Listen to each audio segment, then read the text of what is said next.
So good morning.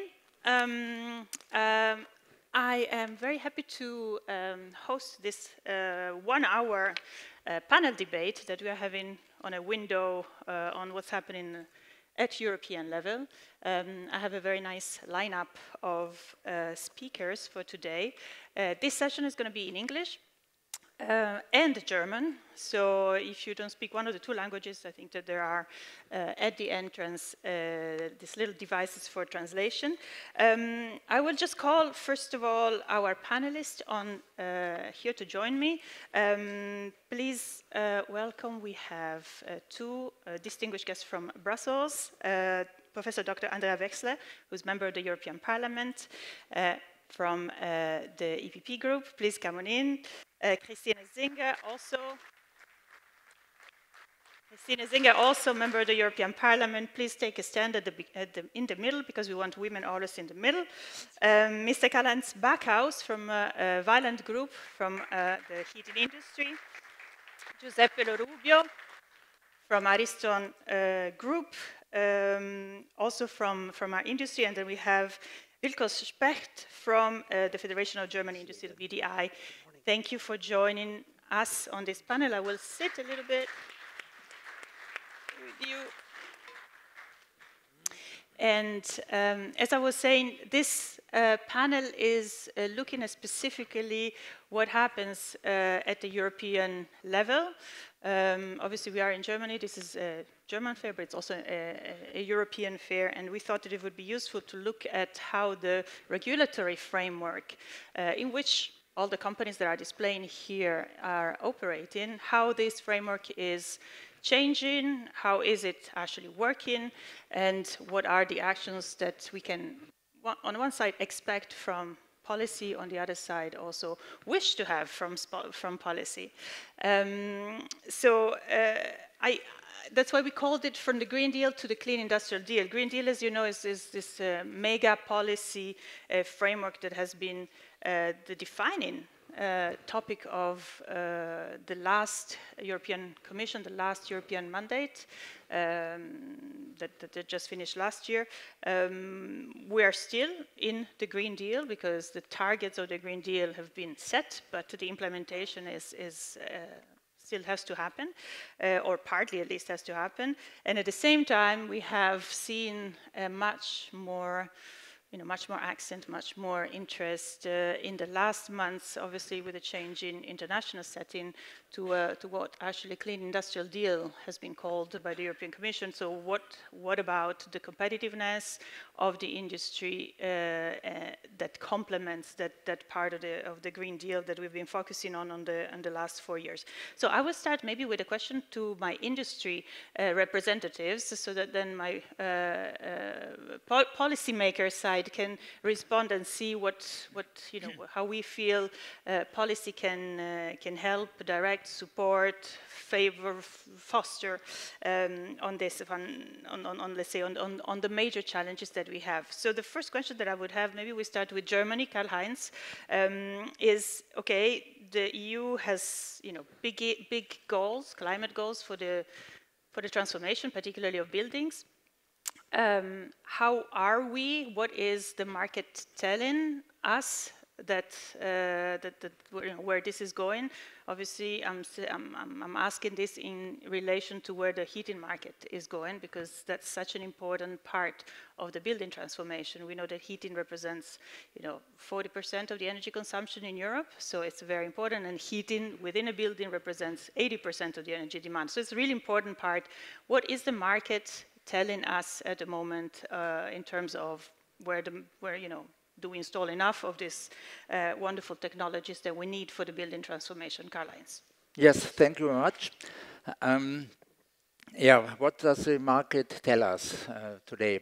So after after starting the transformation in 2023, where there was a huge demand on heat pumps, not on that level we need finally, but at least a lot of consumers decided for a heat pump, and also the chain, so the wholesalers and the installers prepared themselves to install heat pumps. So a heat pump installation is not that easy as a gas boiler exchange or replacement. Yeah, a lot of there's much more needed than just the replacement. So starting with the planning, with the offer, with the subsidies, with the installation, where can I place the heat pump? I guess most of the people here in this room know the situation. So after this started in 2023, the market decreased extremely last year. So we had a decrease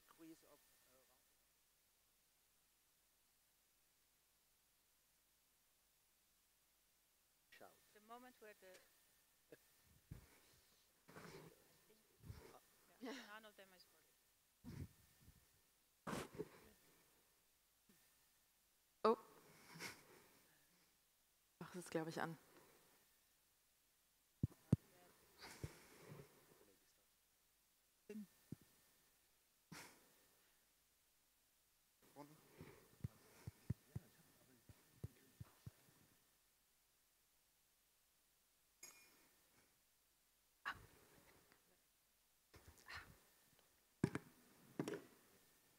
Yeah, thank you. So now you can hear me again. Thank you. I started to explain the situation last year. So last year there was an extremely decrease in Europe, not only in Germany, maybe in Germany a bit more, but also in many other markets. So at the moment, final consumers wait and see. So they do not have the political signals for the transformation, to invest into the transformation. And that's a problem currently. They wait and see. They are not sure how much money will I have in the pocket in some years. What about the global economy, the economy of Europe? What about workplaces? What about CO2 prices, carbon pricing? They do not know. There is a plan to introduce ETS2, that's clear, but nobody really can explain what does it mean for you, for me as a consumer. How much money have I spent in addition for my gas bill, for oil?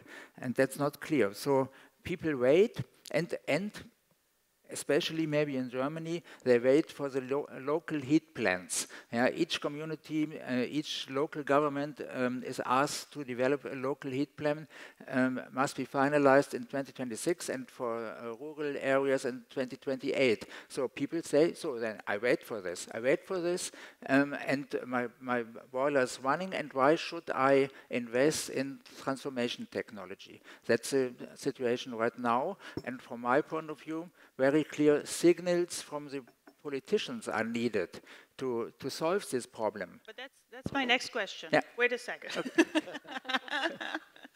No, maybe Giuseppe. Giuseppe is both obviously representing an Italian company, actually even the whole Italian sector, because you're also president of Assotermica, the Italian Heating Industry Association, and also has a role in this sphere as one of the big companies. Wolf here is part of your group. What can you tell us a bit more? Is it a German thing only? Is it a European problem? To what extent it is? Yeah, thank you. Okay, it works. Thank you, Federica, and thanks for the invitation to BDH and EHI. I'm actually very happy that you asked me about Europe, because my grandma you always said, when you go to somebody's house, you don't criticize. So I don't want to say anything about Germany, but I can say a lot of bad things about Italy. Now, jokes apart, the situation is really, really serious, because what Karl-Heinz explained for Germany, applies a bit for, across the spectrum. So we do have a problem with a kind of a very clear endpoint. Where do we want to be? I mean, nobody talks about it, but I always like to remind everybody that we have the European climate law. That's the foundation. Forget about the Green Deal. It's politicized. But there is the European climate law, which says carbon neutrality by 2050. So that's the end point. And what we are missing are the steps to get there. And we are missing them basically, I would say, everywhere across Europe. And in Italy, I mean, it was the same situation as in Germany. The sales declined, actually across the board. Boilers resisted a little bit, but heat pumps was a total disaster. The market halved, hybrid systems, even minus 80%. So the situation is clear. It's clearly wrong. There is one market that I want to use as an example to see or to explain how the situation can be actually, construed to support this transition, and that is the UK. UK, I think they've done at least 3 clear things. One is they said, okay, we want to bet on renovation of heating, so we do go full force into supporting heat pumps. They have increased the available incentive to homeowners. And I mean, 50% more incentive, actually, the market took off. Second was, if there are regulatory burdens on top of an unclear situation, we remove them. So they started to really analyze where there were those roadblocks and took them away. One, which is very famous in the UK, actually, is the rule where you place the external unit or the heat pump, relative to your neighbor's property. And the third was also, I would say, focus on the vulnerable consumers. So there is a dedicated support scheme for consumers, which is actually run by utilities, which I guess will come back a lot in every discussion, because we need as many players as possible involved on the field. I would say this is an example of how policies can push us in the right direction. Thank you. I mean, now let me jump with our guest from the European Parliament. Maybe I start with you, Ms. Wechsler. Here in this, you have a little tour. You had a little tour this morning of some of our stands here. What is your impression, and what do you think, from a European perspective, can be done? Which are the levers? There's a lot that is national, but I think there's a lot that is, a European framework. What's your take? Well, first of all, thank you very much for having me today. It's a pleasure to be here. And indeed, I've had a wonderful tour over the floors and seen the exhibition and the various products. And it seems like you have a sort of silos. You have a technology that's very advanced, where you see like there is very flexible solutions for the market. But you see the demand side not picking up. So the supply is there, and the supply has been fostered by European legislation. And you're absolutely right, we focus on the Green Deal, but it's actually the Climate Act that's putting the target. And there's this clear signal that we stick to the targets of the Climate Act. So with all the instability that we are seeing on a political landscape, it's not an and Green Deal or the Industrial Clean Deal, it's an and. We will have the same climate targets. There's a lot of European stability for the market, but there is an addition to that, and that addition will address the insecurities that we've seen and the lack of competitiveness that we've seen with a company by focusing on clean technology. But what also needs to be addressed, and I think this has been very clear in the utterances we have had by the colleagues from the industry, is that even though there has been a lot done on the supply side for the industrial customers, we now need to focus on the demand side. And this is what the European Union is now doing with the Clean Industrial Deal and the Affordable Energy Action Plan, because they are well positioned to bring down energy costs in order to facilitate electrification, to push for climate neutrality, for technology neutrality. So it's not to foster one technology over the other, and to stick to a framework that enables clean technology, to foster clean technology. And then, of course, there will also be the leeway for national member states to focus on subsidies. So what I've been seeing is that really this bridge between demand and supply is one of the core tasks for the European area in the next 5 years. The Clean Industrial Deal is a great and good step forward, but now it needs to be implemented, so it's going to be a mandate of implementation as well. We have the EPPD that now needs to be implemented in the member states. I know there's a lot of insecurity about what is going to happen on a German level in terms of implementation. I'm sure this will be solved this next week. So I think it's 1 or 2 weeks where we still have this insecurity about the German market. But the signal on a European level is very clear. We are not backtracking on the Clean Deal, but it's going to be a support to reach the targets and a focus on vulnerable consumers on the demand side. And I think this is a very good way to go forward. Yeah, thank you. I mean, now I'll be a little bit, because none of you is from the Commission here, so I can be a little bit critical to the Commission. It's true that the Clean Industrial Deal is going in that direction. I have, however, a bit impression that it's like, again, a big pot of lots of things, not really clear yet. There certainly is, you know, no big pot of money new that I can see, which is probably one of the issues. You know, concretely, how do we do it? And I know that, now I'll move to Ms. Singer, I know that your group, the Renew group, so the Liberal group in the European Parliament, has done actually a position on the Clean Industrial Deal. I mean, you don't have to go into detail of that, but I know that you certainly have also proposed some measures, how to get this actually on the ground. Do you want to tell us a little bit about the position of the group, or your own position in how to let's say, push it, give it a positive push? Ja. I will put my thing because my German is not so good. Das kann ich sehr gerne. Ich werde Deutsch sprechen. So I will be speaking German now. And it's really important to me because, of course, these goals of the Green Deal, we really want to reach them. But my point of view is that we have to be pragmatic. So the industry really has to be on board here. The consumers have to be on board. And for this, it is crucial that we get rid of some red tape. So if you are here and you see all the exhibitors, you see how innovative the industry is. You see that we have everything we need, but we have to inspire the people. We have to make sure that they are on board so that they really back us. And we as policymakers have to make sure that people have faith in us again. So you said earlier as well that this planning, safety and security, if you want to have a new system, you have to make sure that in 2 years' time it was the right decision. So this signal is something we have to send out loud and clear. And when it came to drawing the Green Deal up, it's also important to, on the one hand, implement these things to make sure that we have competitiveness. That is important. This has to be the focal point. We don't know what's the different member states when it comes to energy costs, for example. There will be some question marks, and we don't know what they will be. So looking at Germany, of course, my wish is that the federal government, if, for example, Brussels comes and says, this is a new directive, this is the framework, that then Germany adds something else on top, because my perception is that in Germany, this is the approach, and that causes a lot of insecurity for people. For example, with heat pumps, our suggestion was not taken on because people weren't sure, well, if I invest, what will the cost factor be? What will the mix be? And these are the things that we have to tackle.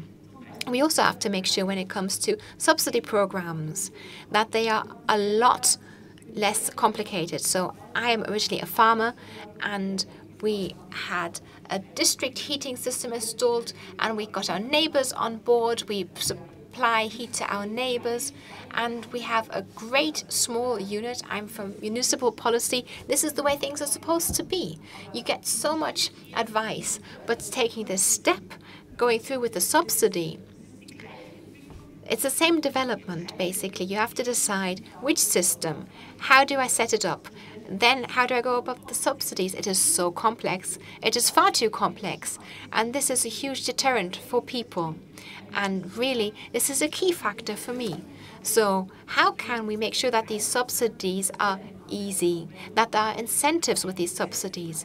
We have laws that we have to adhere to. We have the incentives on the other hand, and the incentives have to be stronger. The people have to feel seen and heard. And my impression from European policymaking is that some people feel deterred. I'm sorry to have to be this direct, and especially in my position, but we really have to change this situation. Yes, I think we are definitely, I had a question like, how can we convince or, support, motivate, like the consumers, my brother, cousin, grandmother, or mother, rather my grandmother doesn't exist anymore, unfortunately, to renovate their homes. I think the first step is really renovation, that we see very much as as a hurdle. You know, if you don't even think about renovating, modernizing, then you're not even going to start choosing one or the other. And indeed, there's a lot of unknowns, you know, which technology, what fits in my house, or no. So what do you have some experience in how to motivate consumers? I mean, you have your personal experience, but you have some ideas that you made for simplification? You have to inspire people. And I think we have the future generations coming up who really find climate very important. So with my house, with my heating, I want to have a positive contribution to the future. And this has to be the crucial point. People have to say, I want to do this because if I do this, I have the security that this system, this existing system, will be able to last. We need planning security. And when we have our thought processes, we also have to have people on board. We have to really inspire people in their hearts, because I, as a politician, see that you can come up with laws, but our laws, I'm sorry to say this, we can't save the world. We can only do that if we really have people on board with policy making. And policy making is not a means in itself. In actual fact, this is just supposed to create a framework, and we need change in this area. We can only have this change if people are inspired. And there's such a broad mix of technologies. Downstairs, you can see that there's a solution for everybody and anybody. For example,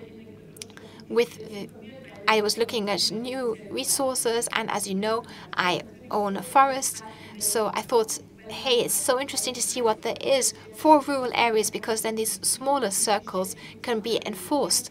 And for cities, there are other solutions. So we have to talk about this more. And in the industry itself, more communication is required, just so people really are in touch with what is going on with their heating systems, and so that people feel, okay, this is my heating, it's important for me, but also for the climate. This is something that people really have to feel. Excitement is important, and it's very important that we have investment security. I think there has nothing been more detrimental, at least for the German market, than the insecurity of what the legal framework is going to be. But I think we need one more thing. Because you talked about subsidies, and the European Union is not the level where we have a massive amount of subsidies. So what is important is you have to make business cases for the people. People will start investment if they see that installing a heat pump or whatever hybrid system or whatever pellet system is going to pay financially off. And not just in 20 years' time, but in 10 years' time. Because you can get some people with excitement, but eventually it needs to pay off for the people financially. And this is what we need guidance for the people. We need to inform and communicate what is going to happen on a European level, what is going to be the effect of the European trading system, because that's going to be rolled out into the housing sector in 2027. And that will mean anyone who's heating with fossil fuels will counter more expensive heating costs and energy costs.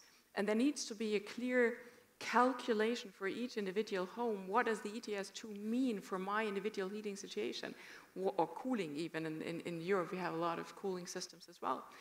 And I think this is the transparency that we need, and this is the business cases we need to calculate for each individual to take them along in this transition. And eventually, I'm firmly convinced that these business cases do exist. So we need probably some more subsidy levels for the next 4 to 5 years. But then there needs to be a clear investment case for people, and that's a matter of communication and education. I'll get to BDI in a second, but you wanted to respond something. Maybe we find some alignment in groups in Parliament soon. I don't know.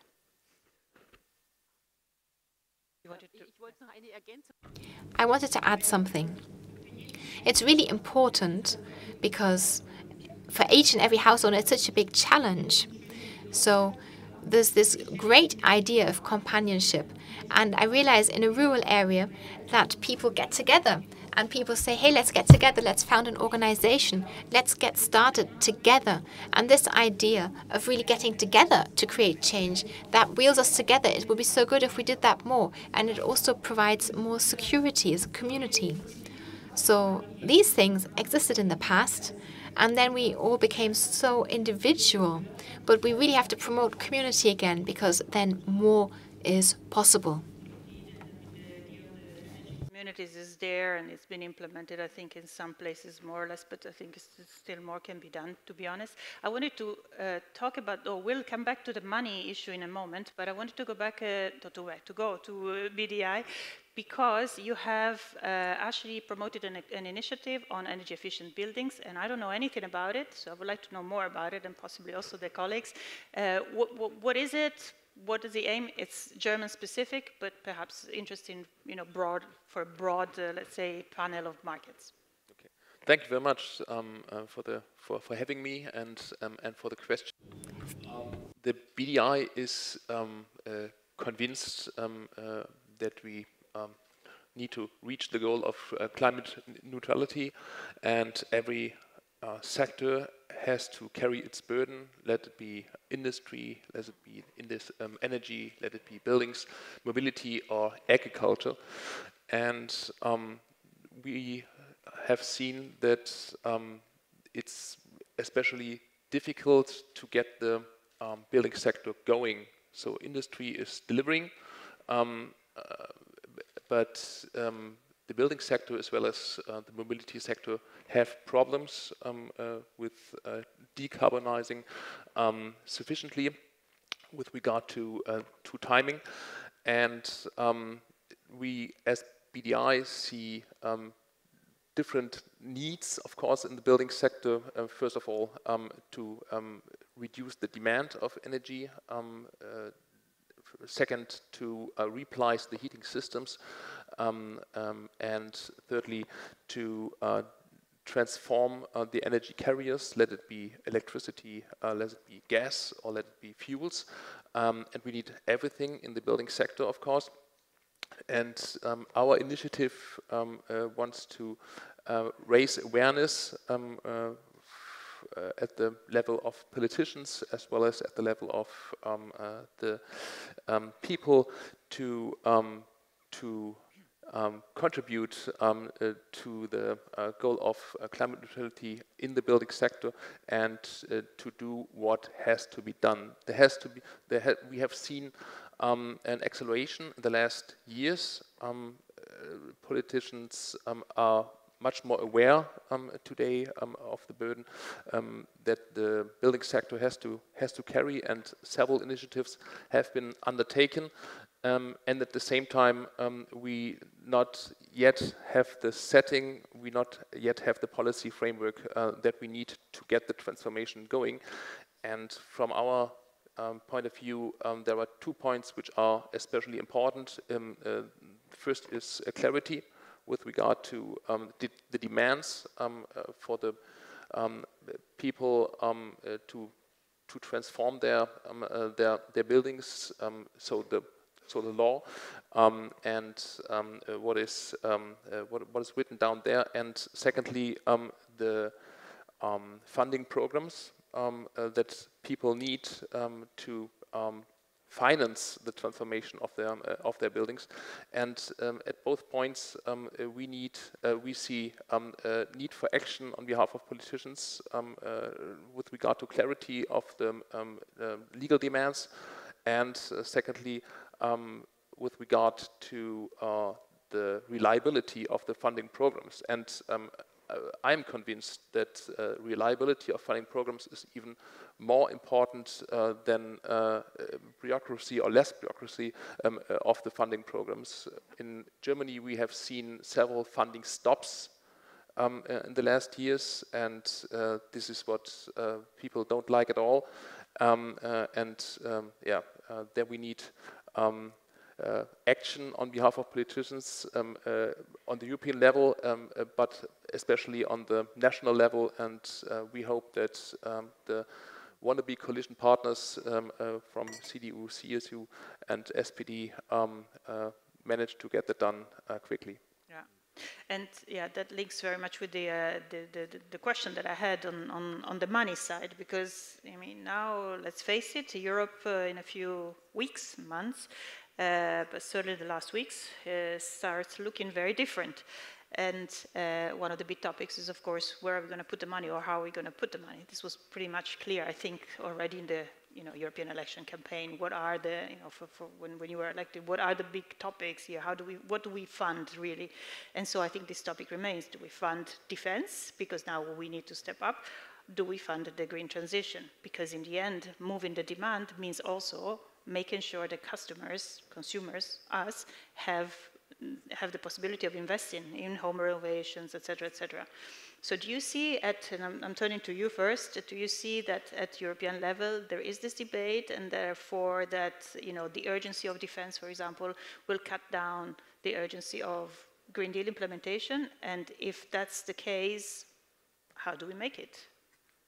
I don't know who wants to start. Yeah. Ich kann gerne beginnen. Ja, natürlich. I'm happy to reply first of all.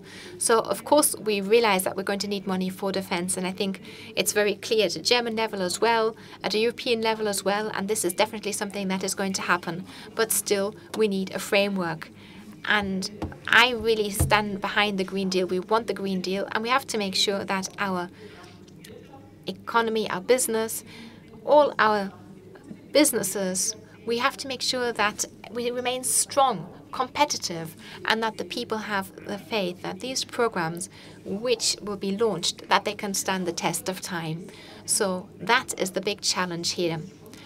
But I definitely think that we all want to achieve this together, because Europe only works when people have faith in Europe. And I can really see this challenge. Okay, what are we going to do about defense? But then with the Green Deal as well, with this specific sector, I firmly believe that we will be successful, that we will have lasting, sustainable programs. We've all seen the news over the last couple of weeks is dramatic. And I'm very glad that the European Union is strong together and has clearly prioritized into the area of defense union, and also industrial policies in the area of defense. Nevertheless, everyone in the debate on a European level is very clear that without a competitive economy, we will not be able to fulfill the challenges that are being faced upon us in a geopolitical environment.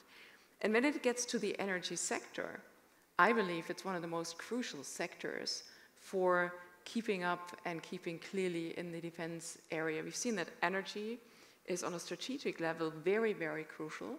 We've seen that decentralized energy systems are very important, and we've seen that electrification plays a key role in defossilization and making Europe independent of Russian gas and oil. And what we've seen last week, we've had a big debate with the Commissioner on Energy, is there will be an action plan to de-risk and to decouple European energy consumption from Russian gas. And with that happening, and that being very crucial in this geopolitical environment, that means anything that we see in terms of technology here in Frankfurt today, and electrification becomes even more important.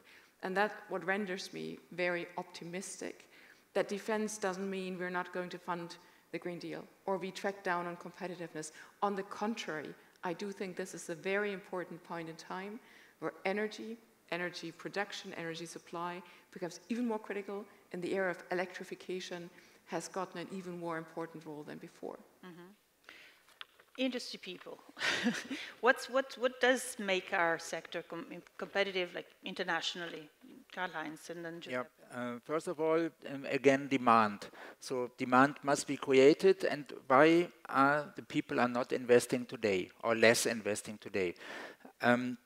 I think it's a lot of uncertainty. So especially on energy prices, they do not know carbon pricing. Where will carbon pricing end up? Will it be introduced? Nobody knows exactly. I'm not sure if 27 will be realized or not. This is one side. The other side, the other uncertainty, are the electricity prices. So network charging, yeah, it's also on the agenda in Brussels. Yeah, nobody knows how much the network prices will be transferred to final consumers and increase electricity prices. Nobody can say it today.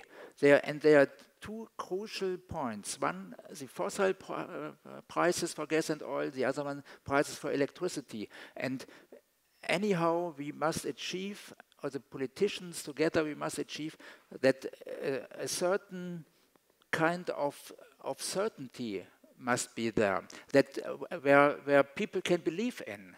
The future will be like this.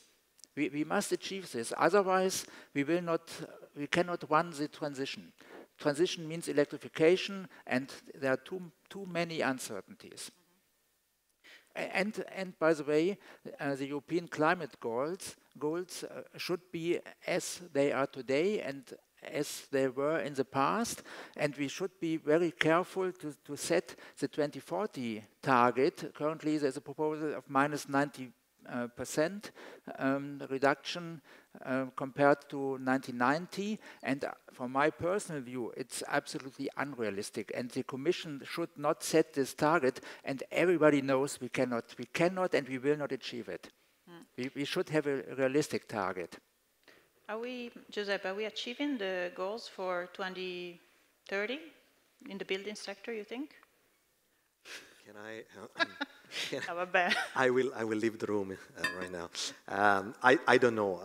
I think we were on track, right, up until 2023, and then the annus horribilis came 2024, and hopefully we are starting to see some sign of recovery this year in the market. So maybe we will manage to get there. I still think the EPBD targets are ambitious but feasible, because at the end of the day, finally, eventually, because of the European Parliament, by the way, the original proposal from the Commission was made a lot more pragmatic than it was when it was presented.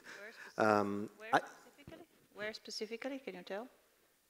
Well, in particular, when it comes to, at the very beginning, the proposal from the Commission was to say every building needs to be, brought 2 classes up in terms of performance, which is just plain crazy. I mean, like, you cannot do that everywhere at the same time because there are resource constraints. In particular, also on our side, when the market boomed, by the way, we didn't necessarily have the heat pumps ready.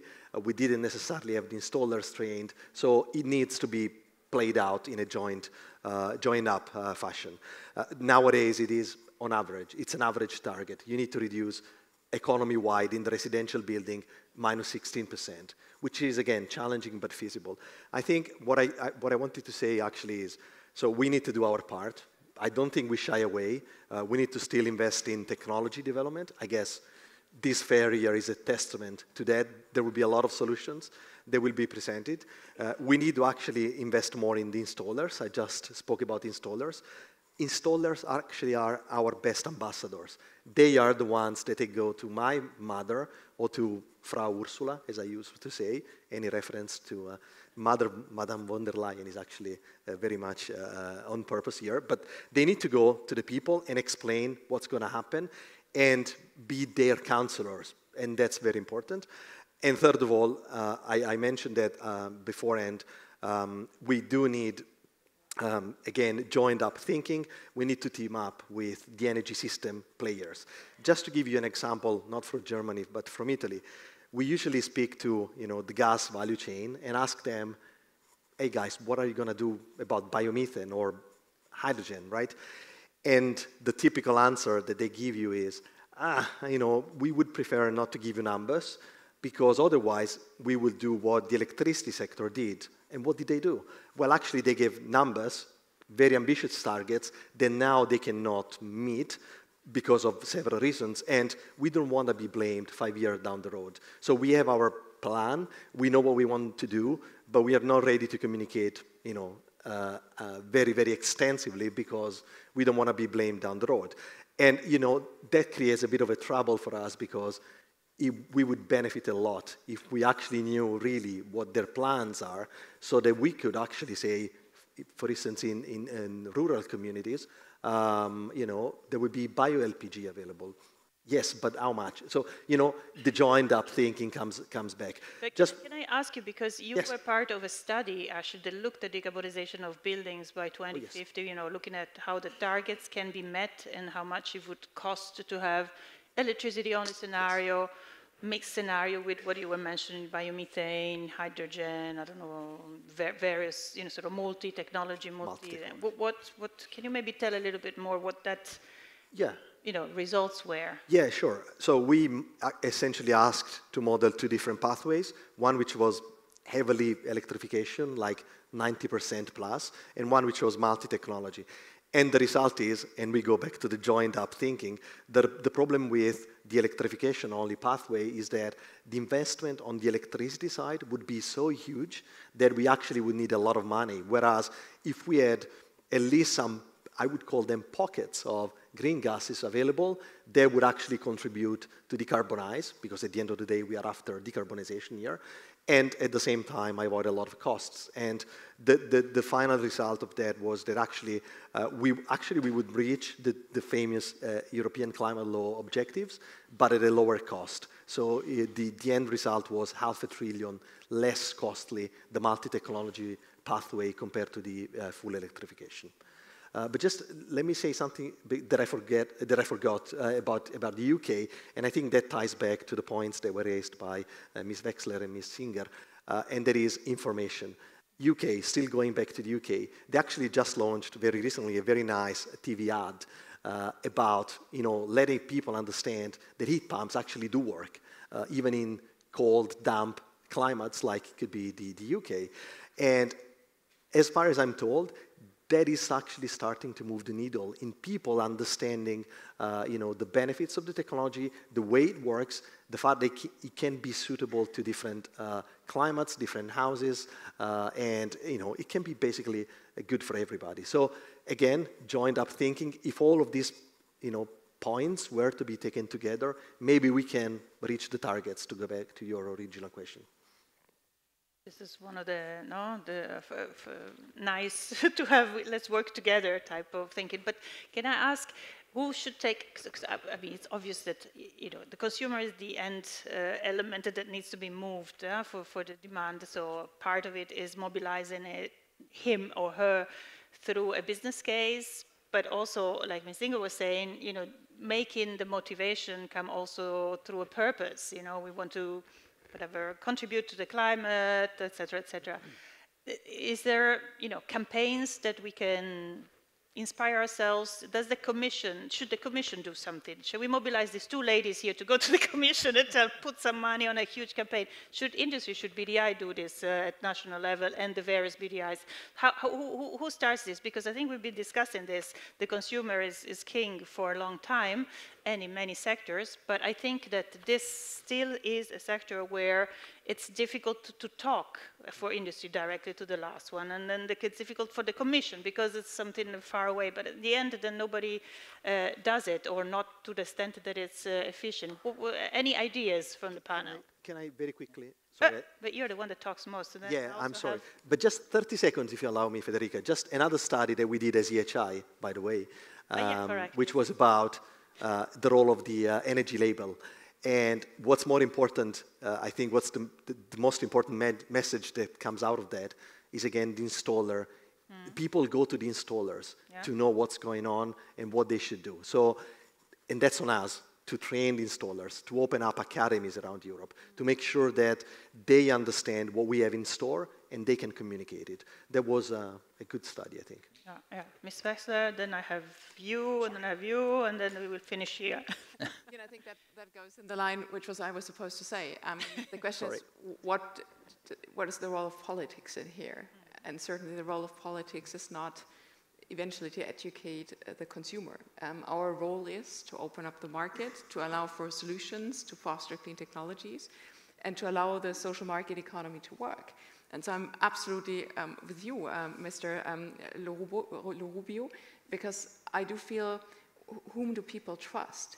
And it's the local craftsman, it's the installer that comes to their house, that looks at their individual opportunities and frameworks. And I do think we really need to put emphasis on those people that are in place, that are on the ground, that are in the homes, and let the social market economy work here. And I think of all political institutions, the Commission would probably be the worst to communicate this, especially in Germany, where people are already irritated about, politics happening in their cellars. This should not be the Commission, and if at all, it's advisors and the installers. I think it was Mr. Yes, Specht, yes. thank you. The question was who has to inform better, as I've understood.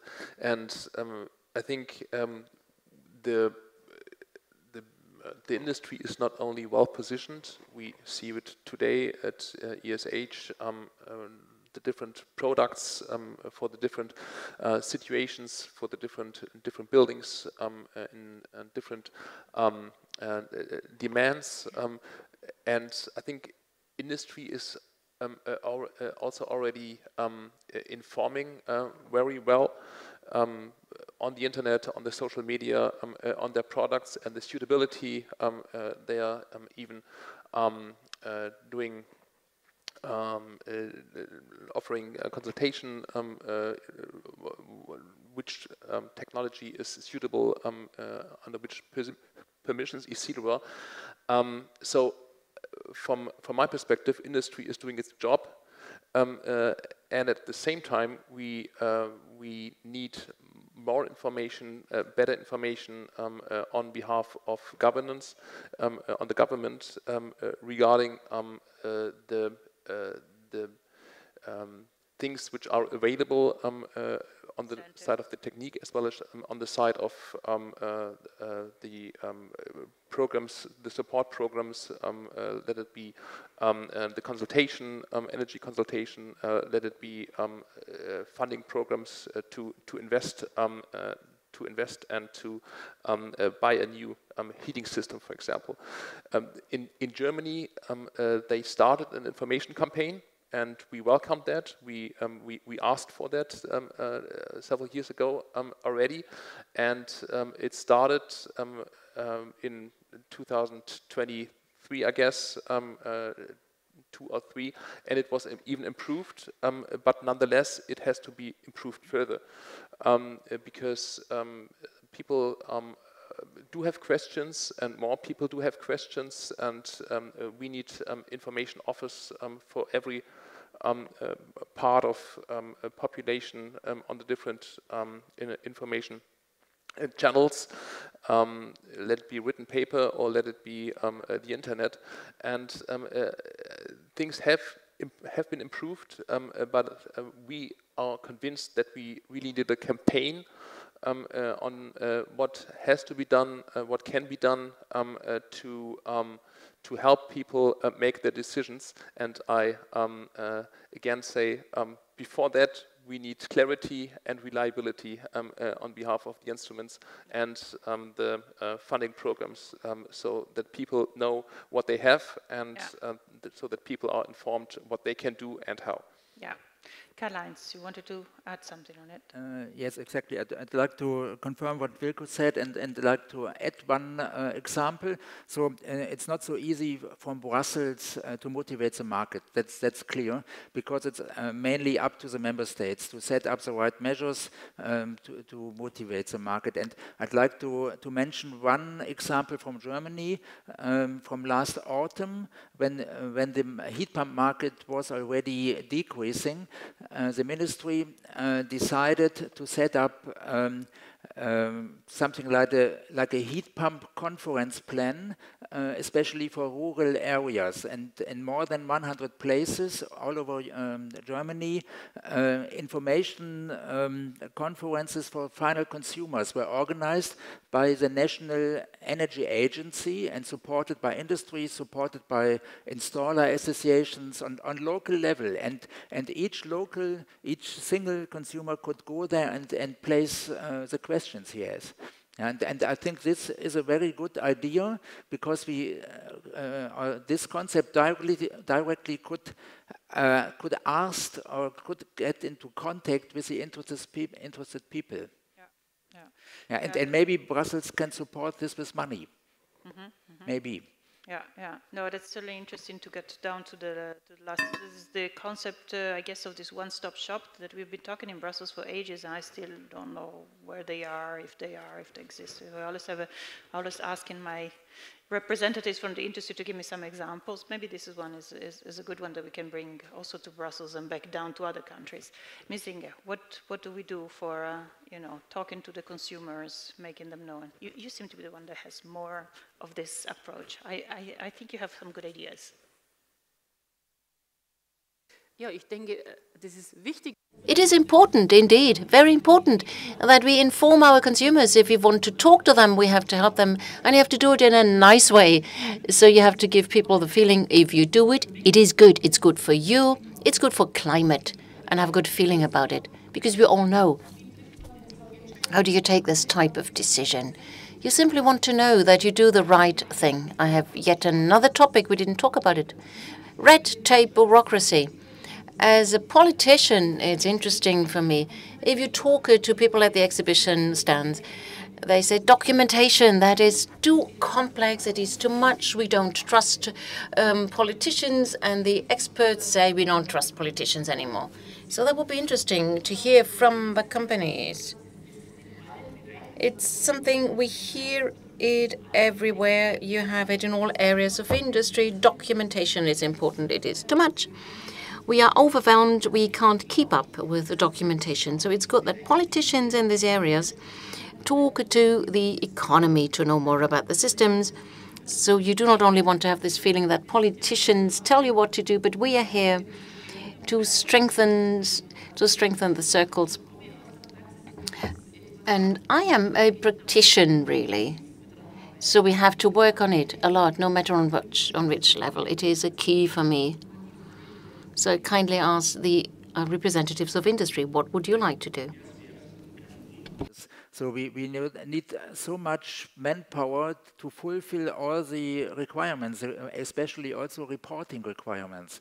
Yeah, and it's not only up to us. We have to ask the whole supply chain for data, and these data are not available. So what can we do? So we would really be happy if reporting would be reduced, and we see this. Yeah, in the Clean Industrial Plan has some elements, simplification, very important, and we really hope that that will happen.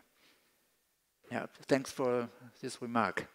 Yeah, no, it's a good point. Giuseppe, do you want to add something on that? No. I don't think so, no. You don't think so? I agree very much. Yeah. Yeah.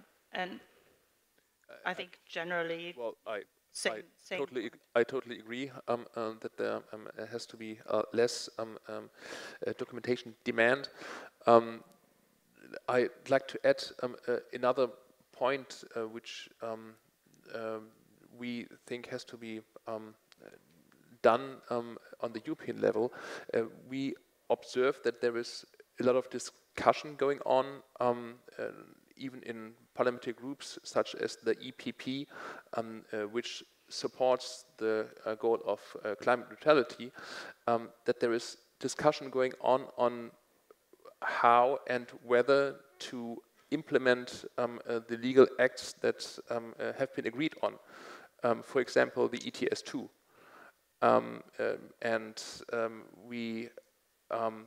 I think we are all convinced that some kind of CO2 pricing is needed, and the ETS2 is the governance that has been agreed on. But now there's discussion going on. Poland asked for shifting the introduction for 1 or 2 years, and our observation is that there are even some countries which would like to see another kind of CO2 pricing system, or even no CO2 pricing system. We hope that it is possible to unite the parliamentary groups in this regard in the upcoming time, because that is another kind of discussion which creates uncertainty. We today have 2025. It's less than 2 years until the ETS2 will be introduced. I would be interested what your view on this discussion is. And Mrs. this, Wechsler. we will take it over lunch because we are actually over with our time for the panel. And so we'll do that afterwards individually, I think. But I'd like to thank my panelists for today. Very interesting discussion. Thank you particularly to you for having come here. I have to tell you that in several years that I'm here, there hasn't been many MEPs that have actually taken the interest in looking at actually how industry is working, what are the products that, you know, we are innovating. So it's for us, it's a good sign that politics finally gets closer again, maybe to industry, and then hopefully, you know, this triggers more. So thank you very much for your time. Thank you for our panelists, and I think we're breaking here. Einen herzlichen Applaus. Give them a hand. Dear panelists, thank you for being here.